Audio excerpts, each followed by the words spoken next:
Well, first, my good afternoon. It is the Mannin line, an open line again for you today. Beth looking after things for Andy while he's on holiday. Chris is waiting to talk to you on the phones, and we'd love to hear from you this lunchtime about anything at all that might be on your mind.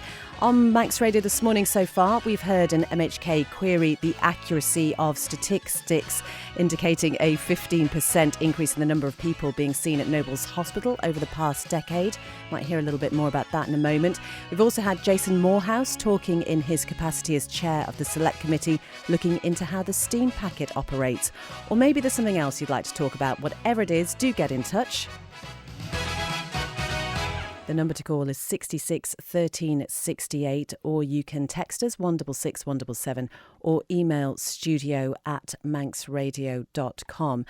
We have had a text in from Harry, first of all, and this was in response to a caller on Monday who was talking about whether or not maybe we could have a bot who answered some of the queries and calls to government. And Harry says this really is a different language to the one that he understands, and he's only in his early 60s, but he doesn't live in that technological world. And people seem to be so far away, says Harry, from what he considers normal and the world being run from a plastic screen. Harry says, I do, however, recognise the internet is useful for information and I do use it, but some of us are getting left behind. It's a difficult one, that, isn't it? I mean, we're seeing the rise of things like AI with ChatGPT. I'm sure many people use that and find it very, very handy for certain things, but I don't know what you make of what Harry had to say there. We had an interesting message. This actually came in yesterday, but I think it is relevant today as we've been talking about the weather and whatsoever. This was from Andrew in Ramsey, who says, don't you think the Isle of Man is getting a little soft with the mountain road closure? I spent a third of my life driving in Canadian winters where you can have snow for 5 months and no roads are closed. One should have proper tyres fitted and, if anything, just close it during the night. Plough the road, a little grit and no problem. What do you make of that? I think that is interesting, considering the issues that we know there have been around the island this morning. Certainly, even come up to here, Douglas Head, the road up here was quite slippy. I know some people found it a little bit slippy on their way into work this morning. Are we a little bit soft, though? Do we just need to learn how to drive to the conditions?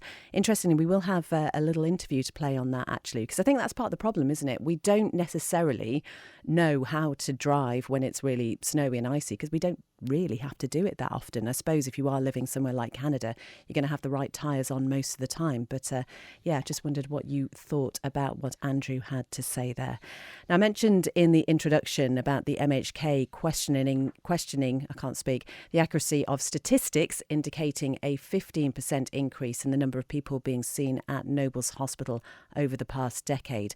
Well, these were figures released by the Department of Health and Social Care showing almost 265,000 people attended 4 areas: emergency department, radiology, outpatients and operations.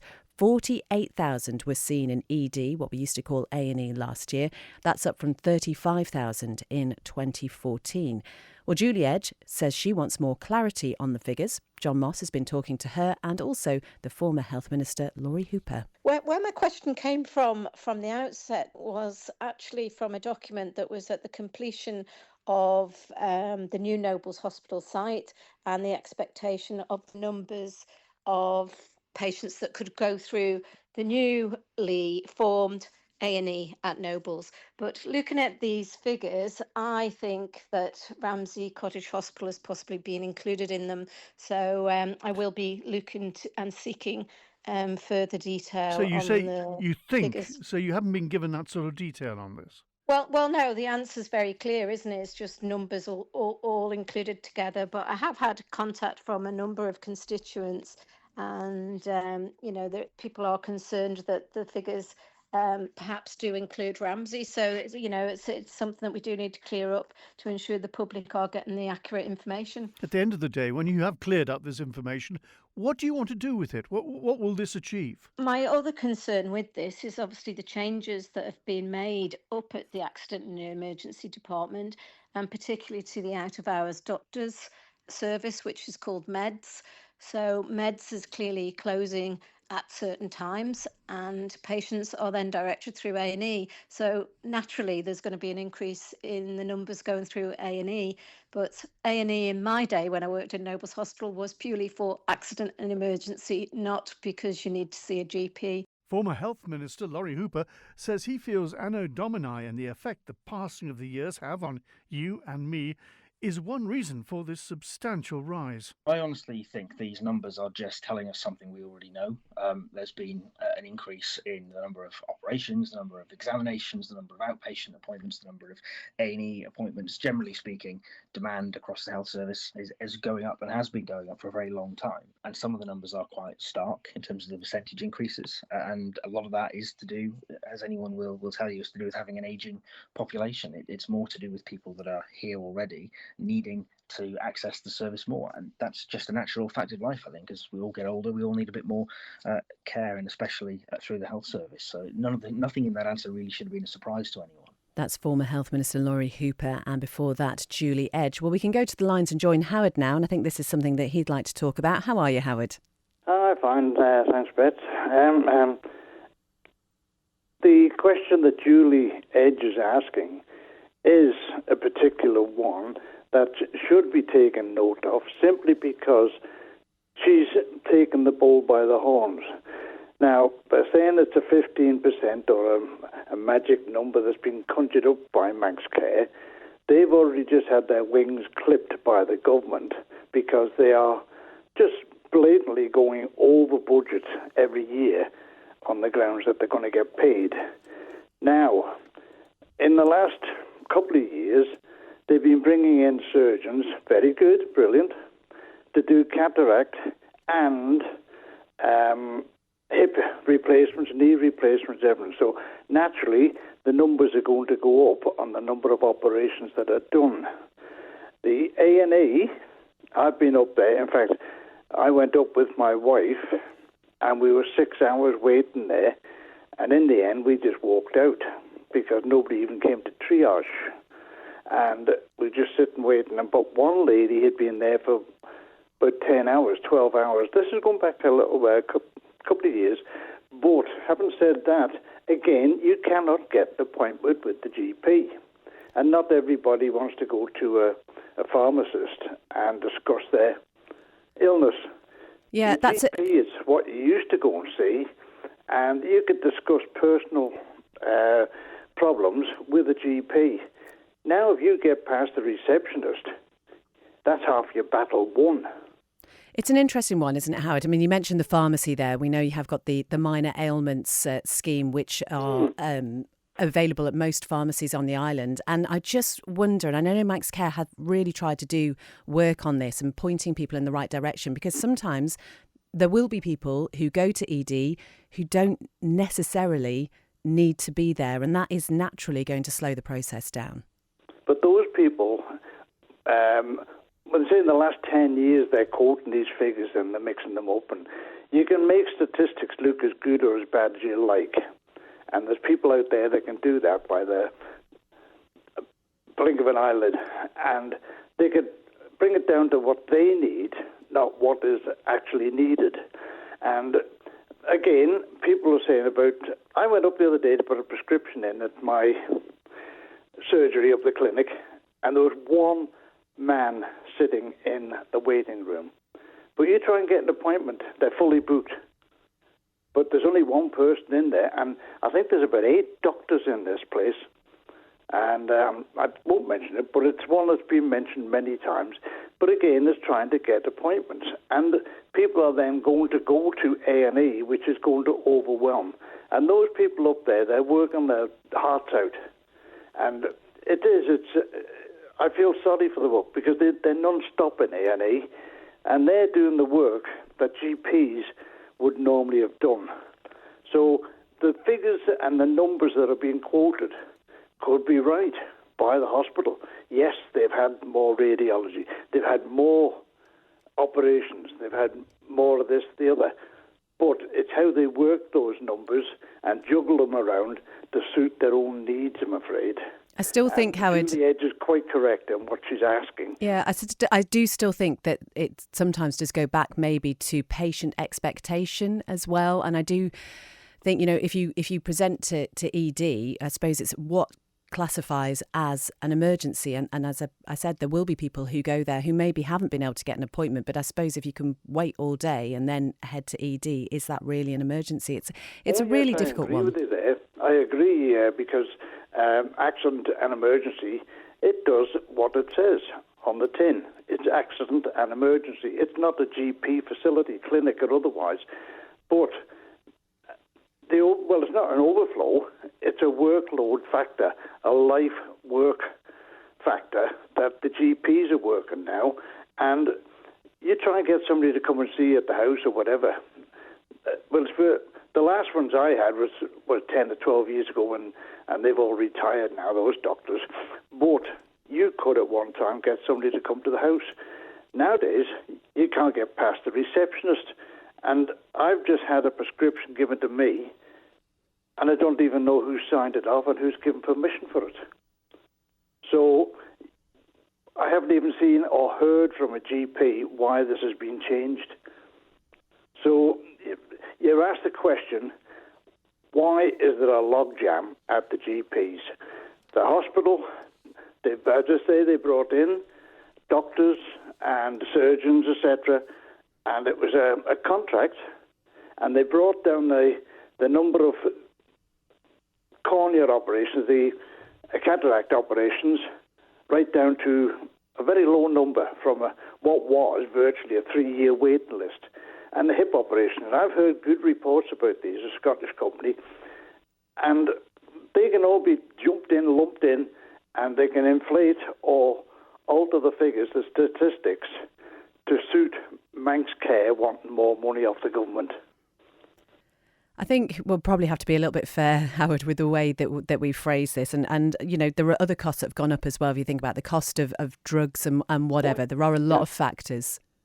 Well, this is another thing that at one time, blood pressure, it was monitored down, and they left it at a level of 140. That was one of the figures in the blood pressure system. Now, the American Heart, I said this to Andy a while ago, the American Heart Association have reduced that to 120. So in other words, there's a mad rush now to bring everybody's blood pressure down to 120, which means more tablets. So it's down to the pharmaceutical companies as well. But the numbers, the figures that Manx Care are giving out, I have serious doubts about them. All right, Howard. Well, thank you very much as ever. Lovely to talk to you. Thanks for calling. Take care. Take care now. That was Howard talking about the interview we just heard from Julie Edge, talking about the accuracy of statistics, indicating a 15% increase in the number of people being seen at Nobles Hospital over the last decade. And what Julie Edge wants to know is it just Nobles Hospital, or does it include Ramsey Cottage Hospital as well? Des says, does ED stand for extra doctors? Rob says, how dare Laurie Hooper blame pensioners for clogging up the health service? It was so long ago that he was in Nobles clogging up the system. I'm not going to read that one. But Rob doesn't think that people should be blaming pensioners for clogging up the health service on the Isle of Man. Francis has been in touch to say Harry is spot on with his comment about tech. Being a pensioner, I don't have a spare £50 a month for the internet. Once I've paid my electric, oil rates, diesel, road tax and food, there isn't much left.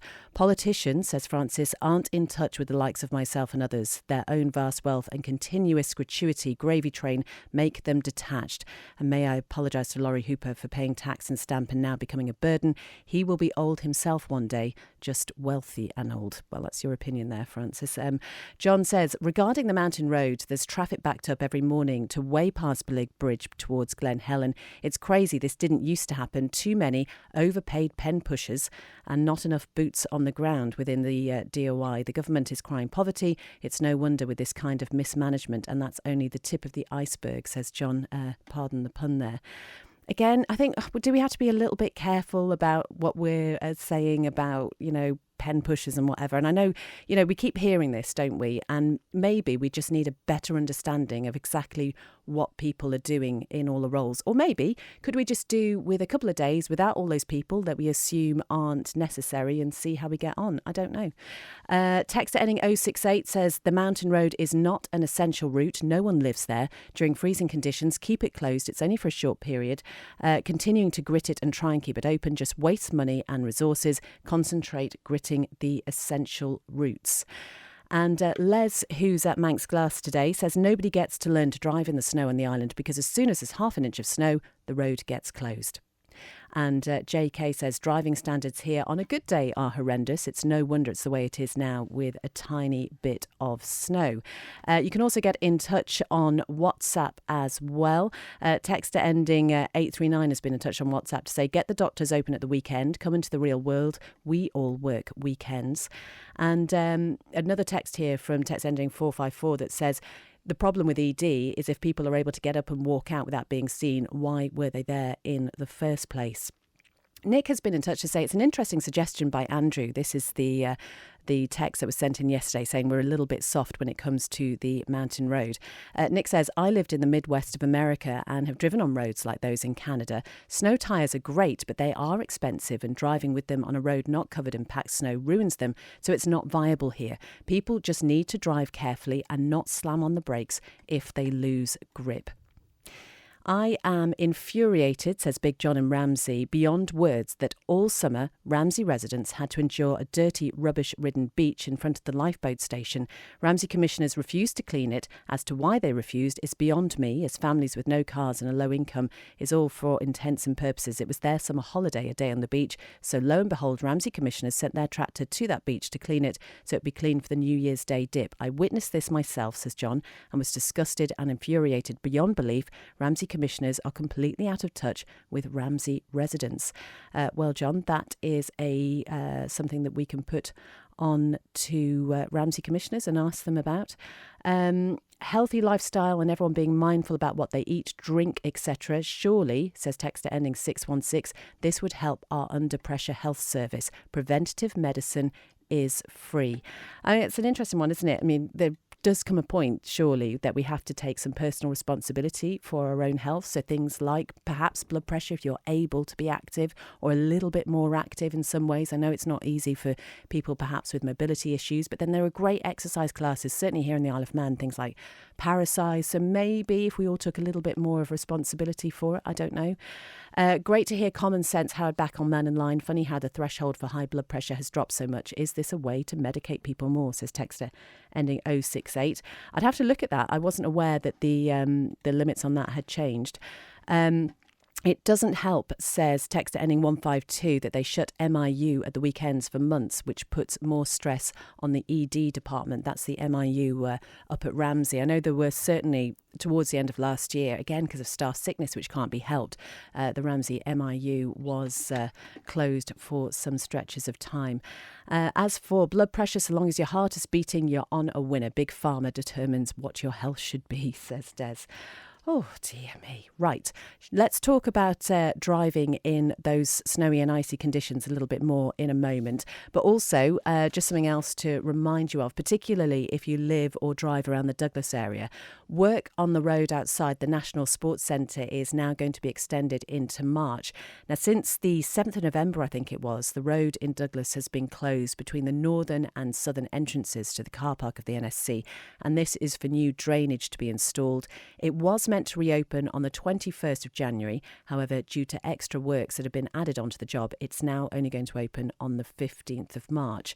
Douglas South MHK Claire Christian says once the drainage infrastructure is in place, the affected section of Groves Road will be fully resurfaced, adding the DOI will also upgrade the bus stops serving the NSC, install castle curbs to improve accessibility, and they will also refurbish the pedestrian crossing. You can find out more about that at manxradio.com. OK, we've got a clear switchboard so far, 66 13 68. Chris is waiting to talk to you, or you can text 166 177 or email studio@manxradio.com.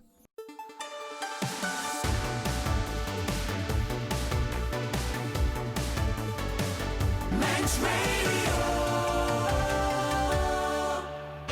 When the Mannin line's not on air, call Manx Radio to leave your opinion for broadcast on 682 631. Or in the next half hour, just give us a call live on the programme, 66 13 68. You can text 166 177 or email studio@manxradio.com as well. Texter ending 223 says Ramsey is about to welcome Derek Flint as the new town clerk, an inspirational, intelligent individual who can breathe life into an organisation. Derek is a positive individual with a realistic outlook on what can be achieved. The beaches will be clean. Love, Derek Flint. No, I'm not joking. It wasn't him. But we can go to the lines and join Wilf on line one. I think, Wilf, you want to talk about Ramsey Beach? Yes, well, I've been on about clearing Ramsey Beach every year, but it comes from higher up, not the commissioners so much, higher up, harbours, chief of harbours. There's not with a few years ago, just off my own bat, I said to Careys, you can clear the beach, and they did it for free because they wanted the sand and gravel. And they took, 1,000 tons or whatever. That particular corner that this Big John is talking about is alongside the stone pier and by the lifeboat slip. And that is the dirty corner of South Beach. That's where everything ends up. And it's got to periodically... We're actually responsible for it, but we can't do anything till we get the leave from higher up.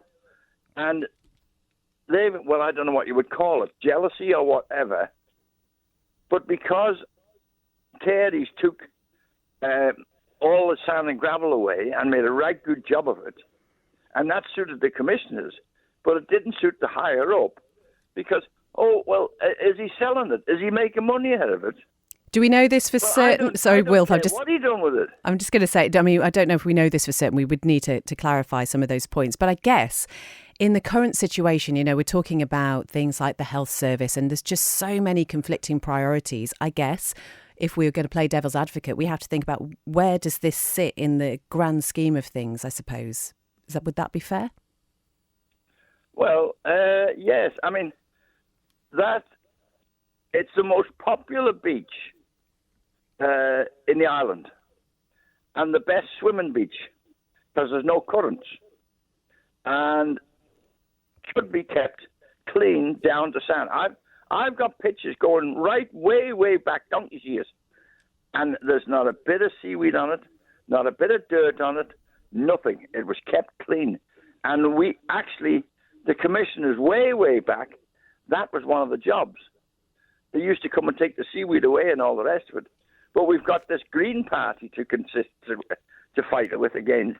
They're talking about, we've got to leave it for the flies to get on it, for the birds to eat the flies, and the bats to eat the flies. I've never seen any bats down there, and I've been here all my life. I've never seen one bat down anywhere near there. Oh, you're the big wildlife spotter, Wilf. Hey? You're the big wildlife spotter now, aren't you? Exactly, but I didn't spot any bats. But that was what I was going to come on last week. Sunday, I happened to be in Laxey. Now, Laxey's very popular. There's always a load of cars parked on Laxey Promenade. But this time it was pouring with rain, blowing easterly. I parked as near as I could, and because I was going to the music there. But anyway, I parked as near as I could, looked down on the promenade. Not many cars, but loads of gravel and stones. Now, I've told them, and I've been on about this for years, there's only one way to stop that. You don't build stupid walls like you do in Douglas. You take the gravel away. Just take it away. A child in the primary school would tell you that. If you want you to take a stone off the beach, it can't get on the promenade. It's gone. But they just won't do that. They spent $1 million or going to spend $1 million or whatever building that stupid wall in Douglas. And eventually, the sand and gravel will build up, like it does in the corner in Ramsey. It will build up and it'll push that wall over. And there's no doubt about it. All they've got to do is dig down and get rid of it. give it away. It could be used on roads, could be anything. But they just won't do it. All right, well, I think this is something that we need to ask some questions about so we get the definitive response. But thank you very much, as ever, for calling. Lovely to talk to you. Okay. All right, take care. That was Wilf there talking in response to Big John in Ramsey's comments about the beach. Some more of your texts and emails. Texter ending 313 says, personal experience shows the NHS is broken. A 53-day wait for GP appointments, long waiting list for care homes, resulting in hospital bed blocking, says G. And when I try and make an appointment, says texter ending 328, they couldn't give... I don't know what that says. I was told to phone at 8:30 every morning to get one. On doing so, the call was cut off each time as busy, so I couldn't even queue. When you eventually get through, they said they were full every time, so it was impossible. Why tell me to phone, says his texter, if they cut off the call? They said go to meds. It wasn't an emergency. I just wanted an appointment. We've also, though, had a positive message from Roger, who says, I find Peel Medical Centre's approach with a triage for an emergency appointment to either the doctor or nurse or physio works really well. I've never had a problem getting seen when I have needed to. Edna in Onken has been in touch to say it's an old chestnut which still comes up every time when we have snow and ice, isn't it? One would think it's not rocket science. In countries like Canada, where they know they'll get a feet of snow every year, life is geared up for it. Snow poles on the side of the roads, snow blowers, snow ploughs, all the equipment required to keep roads going. Most people driving four-wheel drives, everyone having snow or winter tyres, etc.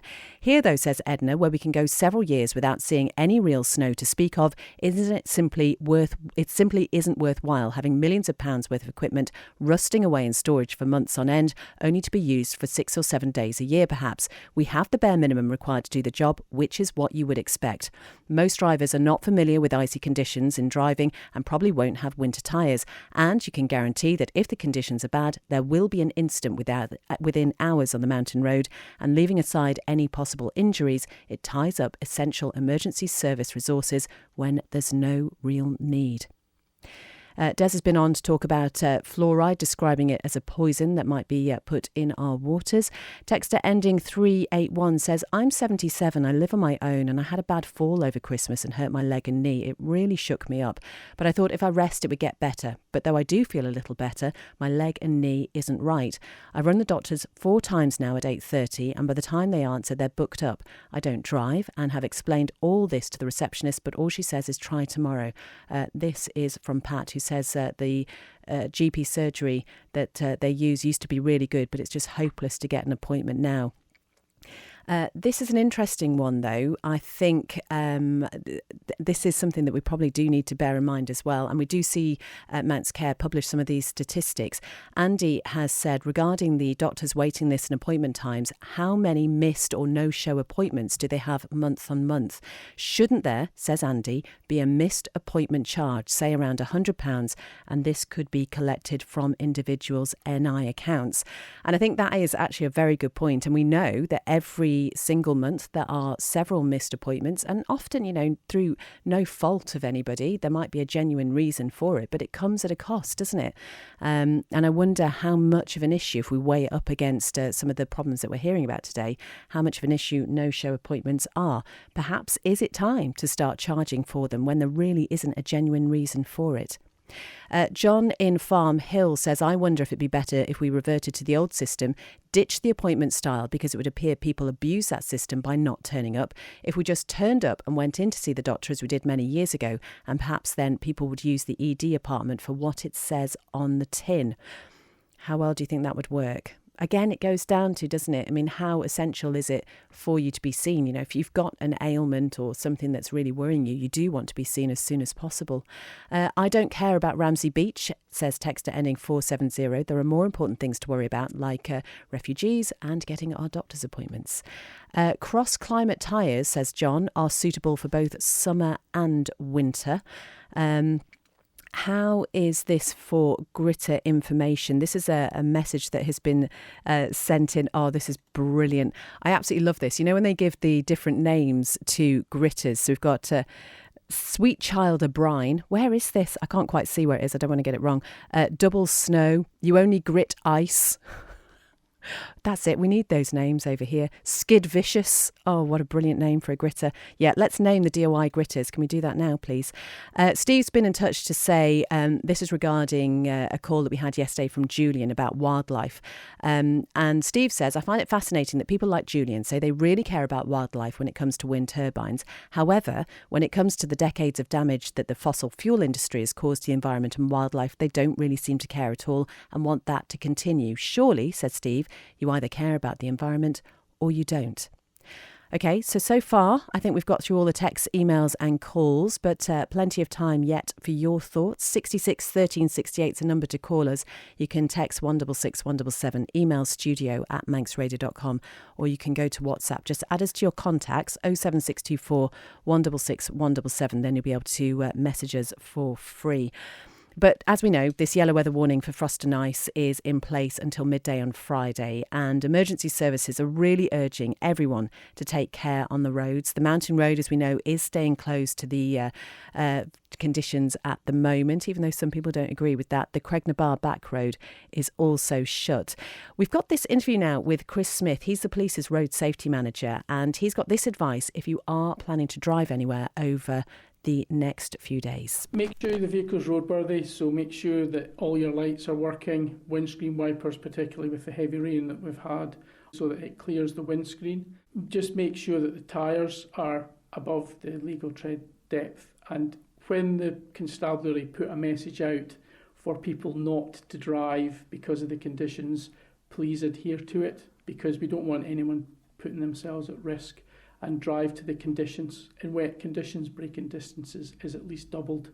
So watch your speed and make sure that you keep enough distance from the vehicle in front as well. And it's about that. It's about keeping people safe. If we've put the message out not to travel because of the risk of the weather, it's the message that we want people to take up and not to ignore, because it puts themselves and other people at risk. Because if you get caught in floods or if you get caught in other circumstances, somebody has to go out and get you, and it's usually the police that have to do that. Sometimes it can be an issue of the number of resources available. And that's one of the reasons why the message goes out to people not to drive unless it's absolutely necessary, because the emergency services, so the constabulary, the fire and rescue service, the ambulance service, are always really busy this time of year, and if you go out on a needless journey, you could get yourself involved in an accident. That is the police's road safety manager, Chris Smith. That was an interview we did a little while ago, actually, but the advice remains the same. Let's go to the lines now. We can join Eddie. Good afternoon, Eddie. Hi, love, you all right? I'm good, thank you. How are you? Yeah, I'm great. Good. I was listening, and you were giving out some fancy names for the gritting machines. Yeah. It was on telly the other night. I think it was somewhere in Lancashire, the gritters. One of the vehicles was called Gritter Garbo. Oh, that's brilliant. Oh, just genius, isn't it? Do you know, this is what we need. We've got Penelope Gritstop, Spready Mercury, honestly, Gritney Spears. That's a good one. Have you got any other suggestions? There's a competition in this, Eddie, somewhere. I know, but I can't say them on the radio. Probably not, no. Yeah. While you're on, yeah. I noticed that the first 2 days of your slotting in for, what's his name? Andy. You haven't forgotten him already, have you? I'm just getting on a bit. My mind wanders now and again, yeah. It's been very topical about the birds. Oh, yes. Yeah, nature itself, I heard, it's so important in it. What I have noticed lately is nearly all the country file things, anything to do with television that's involving nature and that, there isn't a single naturalist who doesn't agree on one particular thing, which is you mustn't cut trees down, deforestation. You're taking away the lifeblood of the earth, aren't you, in a sense?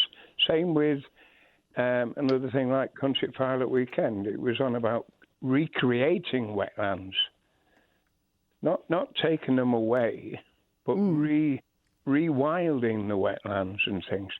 They say it actually holds twice as much carbon as a forest. the wetlands. So very topically, I think this month the government are going to planning for the wind turbines. Well, not just birds, not just forests, not just the wetlands, but all the wild butterflies, wild birds, wildflowers, everything. It's such a rare habitat, that place. I live up there, as you know, and just recently I've been reading up more and more about how much will be lost. And, you know, for all those people who think we're going to get green, which it's not, the amount of mining which is increased throughout the world now just to get the bits and pieces for these things is incredible. And recently, topical, was the floods in Laxey. Well, if the government paid out so much compensation and everything because of all that, just think what might happen at this end, because we know it will cause floods. So when they're planning or doing their little bit this month, they must think of all the 32 reasons we've got now why it cannot go ahead. So everybody have a good think about it. All right, Eddie. Thank you very much indeed for calling. Pleasure. Take care. Speak to you soon. That was Eddie with some suggestions for the gritter names, actually, which I'm enjoying very much. This one's been quite popular, so just forgive me here. There's no offence meant with any of these. I should put that out there right now. They should call the gritter Gary. Gary Gritter, says Phil. Gary Gritter says texter ending 376. Graham's talking about visiting the doctor. Maybe like in Jersey, we need to introduce a £10 charge to visit the doctor. What do you reckon? Would you be up for that? Could we name, says texter ending 762, Ramsey Town Commissioner's grit spreader the Olympic flame, as it rarely goes out? Oh. Gritter name says text ending 223, Snay Fella. Love it. Again, Gary the Gritter says texter ending 931. Gritter Thunberg, says Nigel. Brilliant. Please, says texter ending 979, could you thank Isle of Man creamery delivery drivers for everything they do? Well, that's a lovely message to get in. And I think it's worth pointing out, isn't it? Certainly on days like this when we're all a little bit worried sometimes about going out when it's a little bit icy. A lot of these delivery drivers going out at all sorts of times and making sure that we have got our delivery. So that's a really nice thing to do. True grit. Oh, brilliant, says texter 979. Another text here from 923 that says, Wilf is right, take the stone build away. This is about Ramsey South Beach. When the tide is out, look down to the beach where there is sand. It has taken hundreds of years for rocks to blow across the seabed and build up. That is from Big Peel Will. Text ending 456. Nearly read that out, but I didn't. This is from a texter from Manchester who says, we have Gritty Gritty Bang Bang, Gritty Garbo and Auntie Freeze as gritter names in Manchester. I love this. Yeah, there's some, I'm sure I've seen some, is it some of the oil containers that go around that they've got some pretty good names on? Jimmy, can I say this? Texter ending 951, can I say Jimmy Gravel? Oh, I've done it already. Sir Mark Cavengrits, Paul in Ballabeg. I love the Manx twist on that. That might be one of my favourites so far, Paul. Sir Mark Cavengrits. Oh, it's brilliant. And just think, what better way to mark Sir Mark than seeing his name on a gritter? I'm sure he'd be delighted, wouldn't you? 166 177 studio@manxradio.com. You can also contact us on WhatsApp. If you just add our name to 07624 166 177, then you can contact us whenever you like for free. Lord Lucan, I think you're being, says texter ending 575. Does Eddie live where the proposed wind farm is going? I would never have guessed, says Belly the plumber. But that's the point, isn't it? People are entitled to have their view wherever they are. So you might naturally expect the people who live closer to where developments are planned are going to have views. It doesn't necessarily mean that it's going to sway things, I suppose. Regarding the health funding situation, the only sensible solution, says Teta ending 653, is to follow France's health model. About time our retirees continue to contribute, given how little in real terms they have contributed over their working life. I'm not sure how that text will go down. Is that a fair thing to say, do you think? Thank you very much, Kev. I'm not going to read that out. I nearly did that once. I'm not going to do it again. Best name is Gary Gritter. Jessica Ennis Chill says texter ending 488. Very good. Honestly, there is nobody like you when it comes to creativity. I wonder if I can convince Chris Williams to do this for the winning wheel this weekend. What do you reckon? Kevin says, has anyone noticed the decline in house sparrows? Kevin says, we haven't seen any for ages. Yeah, I mean, we've been talking a lot about birds and how things maybe have been changing over recent years. So what about house sparrows? Have you seen any out and about? We have been talking a lot about driving, and particularly driving in the conditions that we've been seeing over the past few days. We had to say, we know we've got this yellow weather warning, just warning us about the grit and ice, not the grit, the ice and frost that might be around over the next few days. And we found some general advice about driving in these conditions, because I do think it's fair to say we don't really have to drive in it very often. So even if you have learned how to do it properly, sometimes if you don't do it very often, well, you're not getting the practice in, are you? Wear comfortable and dry footwear is the number one point here. Accelerate gently, use low revs and change up to a higher gear as quickly as possible. Move off in second gear, as this will help reduce wheel slip. Some cars have a winter mode which does the same job. Check whether your car has this function in the vehicle's handbook. If you can find the handbook, you get a top prize. Get your speed right. Maintain safe stopping distances between you and the car in front, leaving as much as 10 times the normal recommended gap. And actually, one of the guys who works here was driving in from the north. Obviously, the mountain road closed. He came around the coast road this morning, and there was a section of road where somebody in front of him skidded. And so there's not a lot you can do. If you were too close, fortunately, he wasn't, because he's a sensible driver. Yeah. You do need to watch those stopping distances. Use a low gear for going downhill. Try to avoid braking unless necessary, and make sure you leave plenty of space between you and the car in front. And when approaching a bend, before you start to turn, if your car does lose grip, don't panic. That's easy, isn't it? Key thing, take your foot off the accelerator. Make sure your wheels are pointing in the direction that you want to go. And if you do encounter a skid, steer gently into it. So some top tips that we found there. Hopefully might be a little bit helpful. I guess it's just drive to the conditions and go a little bit slower. Grit Eckland, says Nigel. Love that. What is this? Wheel grit again. Wheel grit again. Like it. I heard the steam train, so no problem with the conditions. When the full timetable restarts, let the train take the strain, says John. Gritney Smears. Thank you very much. Text ending 100. G says, time the MUA told us how much per kilowatt hour electric will cost post turbines. Richard says, how about the Scarlet Pimpernel for a name? You can never find them. I don't think that's very fair, Richard, because I have seen plenty of gritters going out and about, but I like the name suggestion. I used to think Isle of Man gritter were Manx Smith, but I know how hard the gritter people work, so thank you very much to them. How about Ian the Ice Buster, says Shirl the Pearl. So it's a bit like the Dam Busters.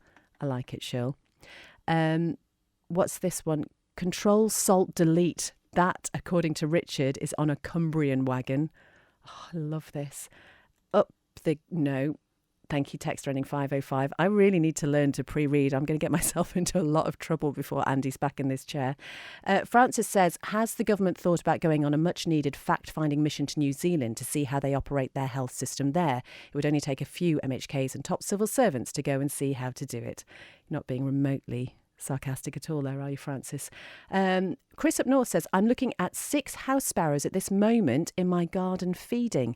Oh, that's lovely. Get a photograph, Chris, and send it in. How about Grit and Bear It? Love that name suggestion. How about David Gesture? Oh, I like this. David Jason in Frost. Like it. Grit Happens. That is brilliant. Text running 152. Gritter's name, Old Ice, Spread It All Over. I'm going to have to think about that one. Oh, was it Old Spice? Oh, I get it. I've got it. To carry on from a previous text, this was from Big John in Ramsay's, back on again. The $60 million question is, who on the Ramsay Commissioners Board forwarded the motion to clean Ramsay Beach the day before the New Year's Day dip?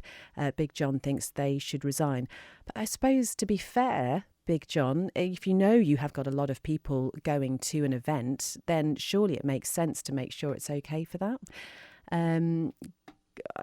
Nick, no. I mean, yes, but no. What about... Oh, do you know, I'm sitting here thinking, should I read this out? I'm looking at producer Chris here. It's the texter from 504. Can I read that out? He's nodding. Adolf Grittler. Bear Grits. Honestly, we have started something here this afternoon. There is going to be, hopefully, somebody from DOI listening thinking, this is brilliant. I can be down there with my Sharpie in minutes. We can get this sorted and, put a smile on people's faces. Gritty Bang Bang. That was one in Scotland, apparently. And Stewie has sent this. I'm not going to be able to pronounce this properly, but Arnold Gritzenegger. It's just too good. Don't forget to have your wipers on, says Des. Okay, I can't quite remember, Des, what that was in relation to. Check the Scottish Gritter tracker. It tells you the names and where they are, says Paul. You know exactly what I'm going to be doing as soon as we finish this programme. But honestly, I think we've really, really come up with a great suggestion here. Belly has been in touch to say, how do you confuse a Manx person? Put a big white dot in the middle of the road. I've lived here for over 30 years. I have never experienced, he said, such bad driving. I drive through Quarterbridge every morning, and to witness the people that try and negotiate that, it is amazing. In Shropshire, Usain Salt. Oh, this is brilliant. Snow be gone, Kenobi. Honestly, Christy's going to have to carry this on 1 to 3. Feeling fitter up the... Thank you. Text ending 223. You knew as soon as Chris stepped away from the computer to save me from any possible messages that I might read out, which might get me into trouble, that I would possibly land myself in trouble there. And it's all a load of grit. Some brilliant suggestions, but actually hopefully some fairly good advice that we heard as well about driving in the conditions. We know it is going to be pretty icy over the next couple of days. It was certainly quite bad in places this morning. Nicole Saltflinger. Thank you very much, Ron. I love these. Honestly, let's just cancel 1 to 3. I'm just going to keep doing this, but Christy's looking at me now. Thank you very much indeed for being with me on the Mannin line this lunchtime. We will do it all again, hopefully, if I'm not fired before then, at 12 tomorrow. In the meantime, though, if you think about something that's on your mind, you'd like us to play a message out on the show, 682 631. That's our out of hours number. You can leave a message on there. We can play it out. Or if there's a question you'd like us to try and find the answer to, then we can certainly do that as well. As I say, Christy D is here next with 1 to 3. Then it's the afternoon show with Alex from 3, and I will be back with you with update from 5. So whatever you're doing this afternoon, take care if you're out and about, and I'll speak to you soon. Oh, Spready Mercury. That's absolutely brilliant.